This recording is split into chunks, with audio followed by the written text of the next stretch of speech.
ঢাকা বিশ্ববিদ্যালয়ের বেশিরভাগ শিক্ষার্থী এই বছরের শুরুর দিকে ডাকসু নির্বাচনের আশা করলেও এখনও রোডম্যাপই ঘোষণা করতে পারেনি বিশ্ববিদ্যালয় কর্তৃপক্ষ। তবে ঢাবির বিভিন্ন ছাত্র সংগঠনের মধ্যে ডাকসু নির্বাচনকে ঘিরে এখনও প্রবল আগ্রহ দেখা যাচ্ছে। এক্ষেত্রে অনেকেই মনে করছেন মূল লড়াইটা হতে পারে ইসলামিক ছাত্র শিবির ও বাংলাদেশ গণতান্ত্রিক ছাত্র সংসদের মধ্যে। ছাত্র শিবিরের সবচেয়ে জনপ্রিয় নেতা সাদিক কায়েমকে অনেকেই দেখছেন ডাকসুর পরবর্তী ভিপি হিসেবে। তবে আগামী ডাকসু নির্বাচনে সাদিক কায়েমের সবচেয়ে বড় প্রতিদ্বন্দ্বী হতে পারেন বাংলাদেশ গণতান্ত্রিক ছাত্র সংসদের ঢাবি শাখার আহ্বায়ক আব্দুল কাদের।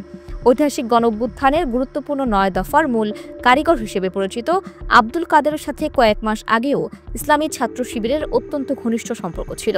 অনেকেই দাবি করেন আব্দুল কাদের একসময় শিবিরের সাথে ছিলেন, যদিও এর কোনো প্রমাণ পাওয়া যায়নি।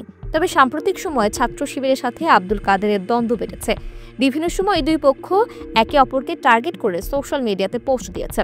যেমন সম্প্রতি আব্দুল কাদের লিখেছেন, জুলাই গণঅভ্যুত্থান পরবর্তীতে শিবির সর্বপ্রথম নারীদের উপর হামলা চালিয়েছে, এটা মনে রাখবেন।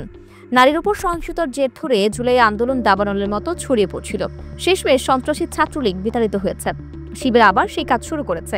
যেসব ছাত্রনেতা ঢাকা বিশ্ববিদ্যালয়ের শিক্ষার্থীদের স্বার্থকে সবার আগে প্রাধান্য দেন, তাদের মধ্যে শুরুর কাতারে থাকবেন আব্দুল কাদের। শিক্ষার্থীদের যে কোনো যৌক্তিক দাবি আদায়ের সর্বোচ্চ চেষ্টা করেন তিনি। এবারের কোরবানি ঈদে আব্দুল কাদের ঢাবি শিক্ষার্থীদের জন্য 2টি গরু এবং 1টি খাসি কোরবানি দিয়েছেন।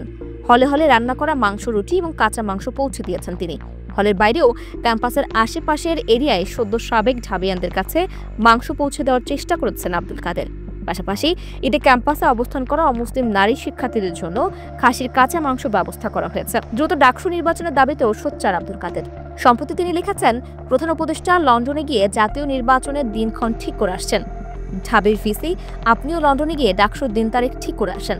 এটা আমাদের জোরালো দাবি। অভ্যুত্থানের 10 মাস পার হয়ে গেলেও আপনি ডাকসু দিতে পারেন নাই।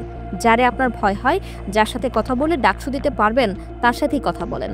আর কোনো প্রাসাদ ষড়যন্ত্রের কথা শুনতে চাই না, আর কোনো ভয়ভীতির কথা শুনতে চাই না।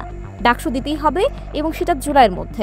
জুলাইয়ের মধ্যে ডাকসু না দিতে পারলে আপনারা সবাই সসম্মানে দায়িত্ব ছেড়ে দেন।